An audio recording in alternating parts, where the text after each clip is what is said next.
होली हो चाहे दिवाली, बिना गुजिया के अधूरा अधूरा सा लगता है त्यौहार।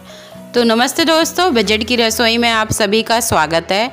आप लोगों से एक रिक्वेस्ट है कि अगर आपको ये रेसिपियाँ पसंद आती हैं तो मेरे चैनल को लाइक और सब्सक्राइब शेयर ज़रूर कीजिए, क्योंकि मुझे इससे मोटिवेशन मिलता है। और बेल आइकन को दबाना भूलना नहीं।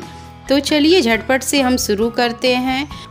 हम दो तरह की गुजिया बनाएंगे, एक मावा वाली और एक सूजी वाली, पर टेस्ट दोनों में मावा का ही आएगा। इतना क्रिस्पी होगा हमारा ये गुजिया की रेसिपी, एकदम भरी हुई क्रिस्पी और मुंह में घुल जाने वाली। तो हमने पाव किलो मैदा लिया हुआ है। ये मैदा हमने पहले चाल के लिया हुआ है, साथ में ही हमने स्वाद अनुसार नमक डाल दिया। इसमें हम घी डाल रहे हैं, आप चाहें तो तेल भी डाल सकते हैं। घी से ये काफ़ी क्रिस्पी बनता है। तो इस तरह से हमें अच्छे से मोहन पूरे मैदे में लगा लेना है। इसे तब तक हमें अच्छे से मलना है जब तक कि ये लड्डू फॉर्म में ना आ जाए। इस तरह से हाथों पे दबाने से इस तरह से ये लड्डू फॉर्म में आ जाता है तो समझ जाइए कि आपका डो बहुत ही अच्छे से बनकर तैयार है। तो अब थोड़ा थोड़ा करके हम नॉर्मल पानी जो रूम टेम्परेचर पर है उसे ही थोड़ा थोड़ा करके डालेंगे और आटे को अच्छे से मल लेंगे।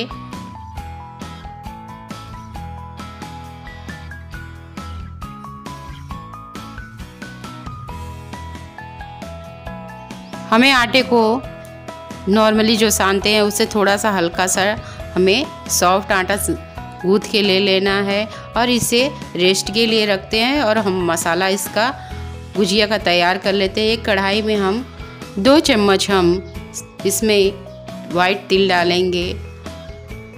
तिल 2 तरह के आते हैं, एक पॉलिश वाला एक बिना पॉलिश वाला। तो ये पॉलिश वाला है, आप बिना पॉलिश वाला भी ले सकते हैं, उसमें बहुत न्यूट्रिशन रहता है। अच्छे से फ्राई करने के बाद हल्का गोल्डन ब्राउन हो जाए तब इसे हमें निकाल लेना है और मीडियम आंच पर ही हमें इसे फ्राई करना है। उसके बाद हम कढ़ाई में 1 चम्मच घी डालेंगे और मेल्ट होने के बाद हम कुछ ड्राई फ्रूट डालेंगे, जैसे काजू, बादाम, मुनक्का, जो भी आपके पास ड्राई फ्रूट हो उसे इस तरह से फ्राई कर लेंगे। फ्राई करने से ये क्रिस्पी हो जाता है और काफ़ी टेस्टी लगता है। तो इस तरह से हमें हल्का सा गोल्डन ब्राउन होने तक हमें इसे ड्राई फ्रूट को फ्राई कर लेना है और निकाल लेना है। उसी कढ़ाई में हम पाव किलो रवा लेंगे। रवा आप बारीक वाला भी ले सकते हैं, मोटा भी ले सकते हैं। तो हमें 1.5 चम्मच घी में इसे अच्छे से भूनना है, जब तक इसे अच्छे से मीडियम आंच पर भूनना है, बहुत हाई नहीं रखना है, जिससे कि ये हल्का सा इसमें सुनहरा कलर आ जाए, जिससे ये इसका वहाँ पूरे घर में ही घुस आता है। अगर ये अच्छे से भुना जाता है तो इस तरह से हमें भून लेना है। हल्का कलर बदल जाए तब हमें इसे निकाल लेना है। उसी कढ़ाई में हम 1 चम्मच घी लेंगे और आधा पाव हमने मावा लिया हुआ है, उसमें अच्छे से हमें मीडियम आंच पर भून लेना हुआ है। तब तक हमें भूनना है जब तक ये अच्छे से मेल्ट ना हो जाए। जब मेल्ट फॉर्म में आ जाए तब हमें इसे निकाल लेना है, बहुत हमें इसे नहीं पकाना है। तो इस तरह से हमारा अच्छे से मावा मेल्ट हो चुका है, तो अब हम इसे निकाल लेते हैं। एक बड़ी थाली में हम आधा कप पीटी शक्कर लेंगे। शक्कर कम ज़्यादा आप अपने टेस्ट के अनुसार कर सकते हैं। तो हमें शक्कर को अक्सर गुटिया जाता है या लम्स आ जाते हैं, तो इस तरह के हमें तोड़ के अच्छे से चाल के ले लेना है, जैसे कि इस तरह से, जिससे कि ये अच्छे से आटे फॉर्म में आ जाए। उसके बाद हमें सूजी, जो हमने सूजी भून कर रखी है, उसे इसमें ऐड कर देना है। पर सूजी का ध्यान रखना है कि गरम ना हो, नहीं तो शक्कर मेल्ट हो जाएगा। आधा हम दूसरी रेसिपी के लिए रख दिए हैं थोड़ा सा। इसमें ड्राई फ्रूट डाल देंगे, काजू, बादाम, जो भी आपके पास ड्राई फ्रूट है उसे बारीक काट कर इसमें डाल देना है। उसके बाद हम इसमें जो तिल भून कर रखे थे उसे इसमें ऐड कर देना है और हम थोड़ा थोड़ा सारा सामान बचा के रखेंगे। और इलायची 1 चम्मच और साथ में ही हम इसमें घिसा हुआ नारियल सूखा ऐड कर देंगे और सारी चीज़ों को अच्छे से हमें मिला लेना है।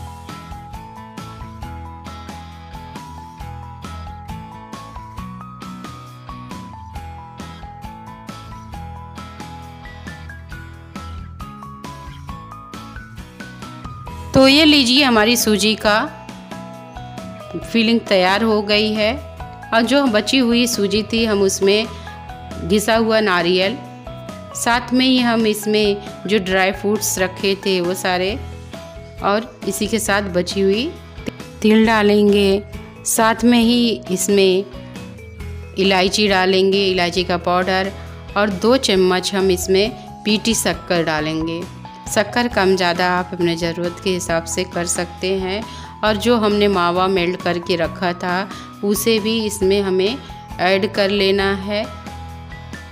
तो अब सारी चीज़ों को हमें अच्छे से मिला लेना है, शक्कर, सूजी और मावे को। तो ये देखिए हमारा मिल गया है। तो अब इसे हम रख देते हैं और झटपट से हम आटे को देखते हैं। आटा हमारा अच्छे से तैयार हो गया है, एकदम सॉफ्ट है। तो हमें इस तरह से थोड़ा सा तेल लगा कर 2 मिनट के लिए हमें अच्छे से थोड़ा मल लेना है। फिर एक छोटी सी लोई लेनी है, हल्का सा हमें सूखा आटा इसके ऊपर डाल देना है। रोटी की तरह इसे हमें बेल लेना है। और ये देखिए रोटी की तरह हमने बेल दिया। ये सॉफ्ट आटा होने की वजह से आसानी से ये बेला जाता है। तो अब इसको हम एक डब्बा लेंगे, आप कोई भी डब्बा ले सकते हैं, इस तरह से कटोरी, डब्बा या गिलास, और इस तरह से कट कर लेंगे। अब ये बिना सांचे वाला हमारा सूजी का गुजिया होगा।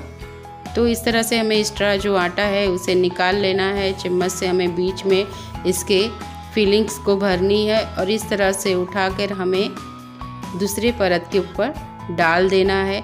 ये सॉफ्ट आटा होने की वजह से हमें इसमें पानी लगाने की ज़रूरत नहीं। अगर आप सख्त आटा सान रहे हैं तो उसमें साइड हल्का सा पानी लगाकर उसके बाद बंद कीजिए और फोक की सहायता से इस तरह से आप दबा दीजिए, जिससे कि अच्छी सी डिज़ाइन आ जाती है और दोनों तरफ से लॉक हो जाता है। बिना सांचे की ये हमारी सूजी का गुजिया बनकर तैयार हो गया है। तो हल्का सा हाथों से अगर लगे तो प्रेस कर दें, जिससे कि ओवरलॉक हो जाए और इसे बर्तन में हम रख लेंगे। इसी तरह से हम दूसरा भी बना लेंगे, जैसे कि आप डब्बे से कट कर लीजिए, बहुत ही अच्छे से शेप आ जाता है। फिर बीच में फिलिंग्स भरेंगे। अब इसे बिना फॉग, आपके पास अगर फॉग नहीं है तो कैसे आपको फोल्ड करना है, इस तरह से हमें फोल्ड कर लेना है। इस तरह से पहले हमारी दादी नानियाँ बनाया करती थी, तो हाथों से इस तरह से हल्का सा फोल्ड कर लेना है। और ये देखिए हमारी गुजिया अच्छी सी बन चुकी है बिना सांचे की। तो 2 तरह की आपको बिना सांचे की गुजिया बनाकर मैंने आपको दिखाया हुआ है। तो अब हम नॉर्मली जो रोटी की तरह इसे बेल लेना है और सांचे में इस तरह से रख कर हमें फिलिंग्स को बीच में भरना है। और उसके बाद हमें एक्स्ट्रा आटा जो है हल्का सा प्रेस करके एक्स्ट्रा आटा हमें निकाल लेना है। और ये देखिए हमारी गुजिया बनकर तैयार हो गई है। तो चलिए ये हमने बना ली अपनी मावा वाली गुजिया और सादी वाली सूजी वाली गुजिया। तो चलिए इसको हम फटाफट फ्राई करते हैं। फ्राई करने में बहुत समय नहीं लगता है। तो मीडियम आंच पर हमारा तेल गरम होना चाहिए, बहुत हाई फ्लेम पे नहीं होना चाहिए, नहीं तो अंदर से गुजिया क्रिस्पी नहीं होगी और बाहर से जल जाएगी। तो इस बात का ध्यान रखना है। तो इस तरह से हमें कुछ बातों का ध्यान रखना है कि गैस की फ्लेम को हाई नहीं रखना है, मीडियम रखना है। अगर तेल ज़्यादा गर्म हो गया तो उसमें पानी की कुछ छींटे डाल दें। अगर आपकी जो रेसिपी है जैसे गुजिया है तो तेल पी रही है तो आपको उसमें थोड़ा सा नमक डाल देंगे तेल में, तो ये तेल कम ऑब्ज़र्व करेगी। तो कुछ बातें होती हैं, उससे ध्यान रखकर आप गुजिया बनाएंगे तो आपकी गुजिया क्रिस्पी और बहुत ही कुरकुरी बनेगी। तो इस तरह से हमें फ्राई कर लिया हुआ है एक बैच को और दूसरी बैच भी हमने इसमें डाल दी है। तो ये देखिए हमारी दूसरी बैच भी तैयार है। तो कुछ टिप्स एंड ट्रिक के साथ अगर आपकी गुजिया बहुत ही क्रिस्पी और कुरकुरी बनेगी तो चलिए फटाफट हम इसे सर्व कर लेते हैं। तो ये लीजिए, हमारी फाइनली गुजिया बनकर तैयार हो गई है। मावा वाली और सूजी वाली दोनों गुजिया बहुत ही कम समय में, बहुत कम तेल में ये बनकर तैयार हो गई हैं। तो कुछ टिप्स के साथ आप इसे बनाएं। और चलिए मैं आपको तोड़कर भी दिखाती हूँ कि हमारी जो गुजिया है वो कितनी क्रिस्पी, कुरकुरी और बहुत ही सॉफ्टली बनी हुई है। तो इसे ये देखिए, और आप इसे महीनों तक स्टोर करके रख सकते हैं, ये ख़राब नहीं होगी सूजी वाली गुजिया।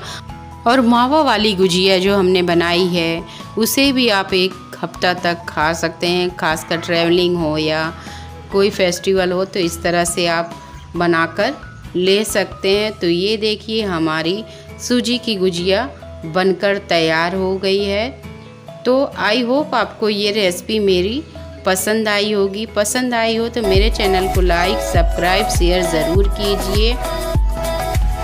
इसी तरह से ये हमारी मावा वाली गुजिया भी बहुत ही क्रिस्पी, कुरकुरी बनी है। तो मैं आपको तोड़कर भी दिखा रही हूँ कितनी सॉफ्ट ये बनकर तैयार हुई है, ये देखिए।